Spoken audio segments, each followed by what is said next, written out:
Kim, you're really a gift to this world when it comes to talking about money. And just really appreciate all your thoughts on all of these pieces. We're really looking forward to cash flow when it gets kind of re-released online. It's just an incredible game.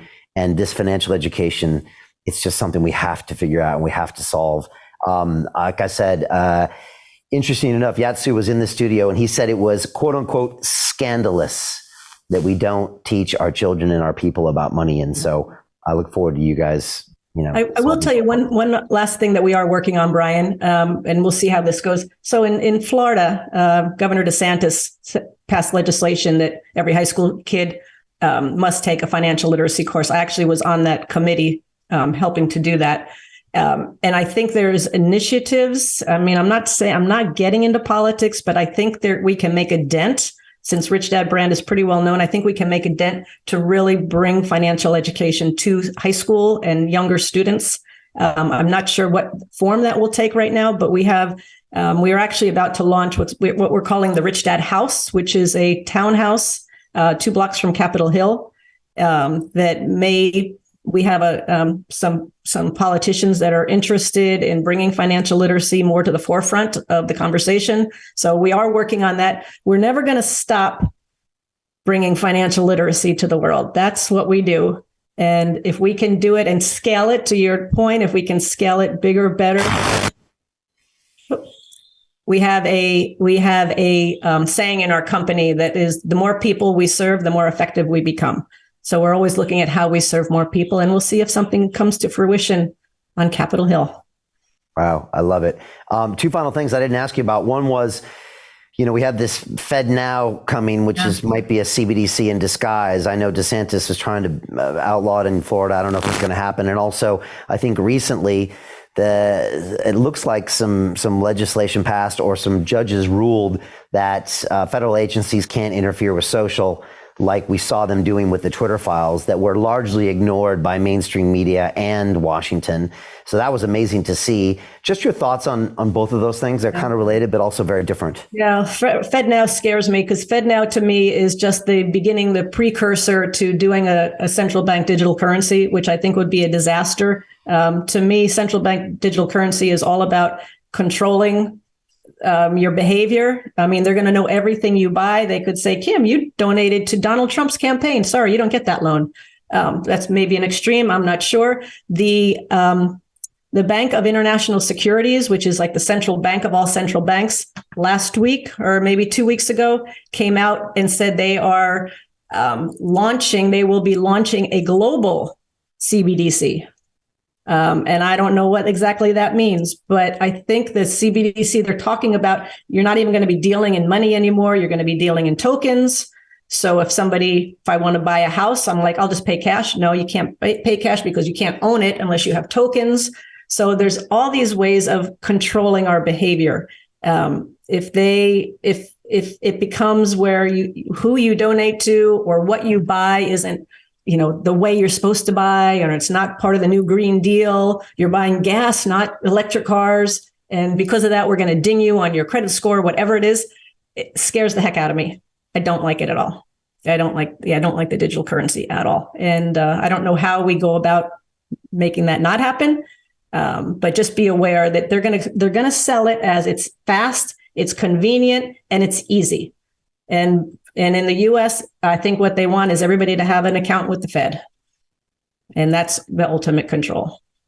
So Jim Rickards has just recorded a video that's not available to anyone in the public. And he's going to be talking about how this upcoming recession is going to be fast.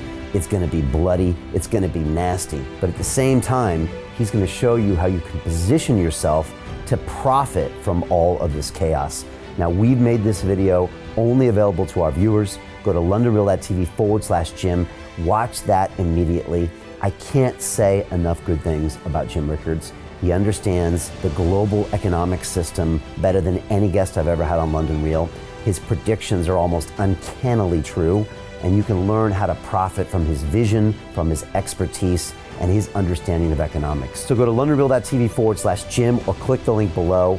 It's an excellent, excellent look on what's going to happen in the future and how you can position yourself to profit from that.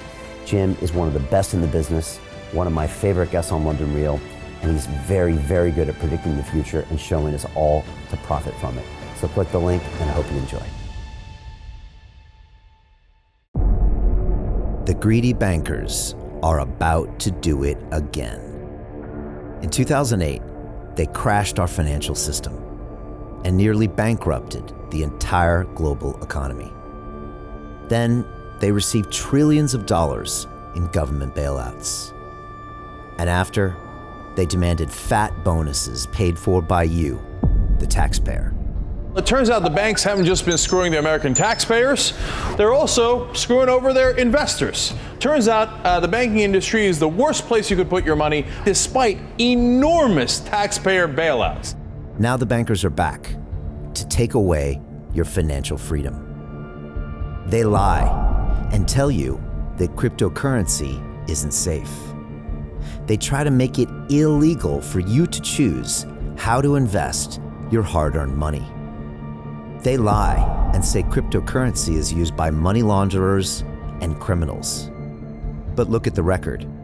It's the banks themselves that launder hundreds of billions of dollars every year to the biggest criminal operations in the world.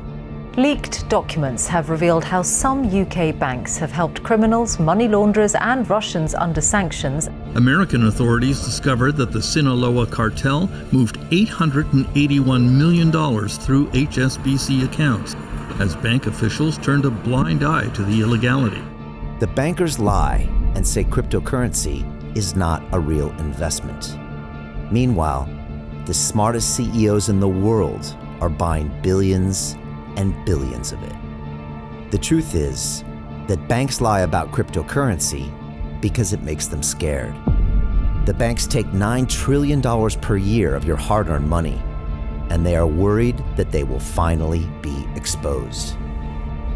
They're scared because crypto means they can no longer control your money, which means they can no longer control you.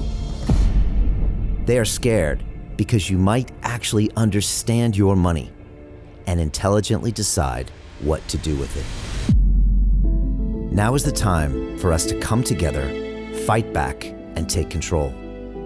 It's time to educate ourselves, our families, and our communities.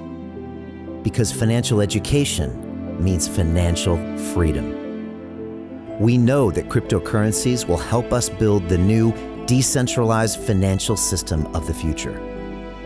A banking system that is of the people, by the people, and for the people. A banking system where access to finance is a fundamental human right. A banking system that is free and fair and welcomes all humans on this earth. The DeFi revolution is happening. We, the people, can no longer be fooled. We choose to take control of our finances. We choose to take control of our freedom. We choose to take control of our future. Join us, and let's take back our financial freedom forever.